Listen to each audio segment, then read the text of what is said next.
আজি পনীৰৰ ৰেচিপি এটা শ্বেয়াৰ কৰোঁ। এয়া নহৰু, আদা, পিঁয়াজ, জলকীয়া গোটেইখিনি কেৰাহীখনত বাটাৰ অকণমান দি, কাজু আছে, মগজু আছে, অকণমান ভাজি লৈ তাত পানী একাপ দি দিছোঁ। পানীখিনি যেতিয়া শুকাই গৈছে মই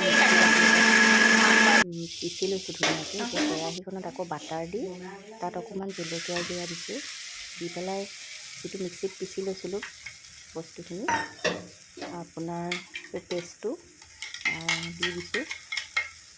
দি মিক্সি বাতিত যিখিনি লাগি আছে ধৰক অকণমান পানী দি সেইখিনি পানী দি হৈ যাব আৰু বেছিকৈ পানী নালাগে। অকণমান এচামুচ মানে চেনি দিছোঁ, নিমখ অকণমান, মিঠাও লাগে খাই পেলাই বস্তুটো। তাৰপিছত আপোনাৰ পনীৰখিনি দি দিছোঁ। পনীৰ মই ভাজা নাই, আপুনি ইচ্ছা কৰিলে ভাজিও ল'ব পাৰে। আপোনাৰ তাৰপিছতে ধুনীয়া যেতিয়া থুপথুপীয়া হ'ব নমাই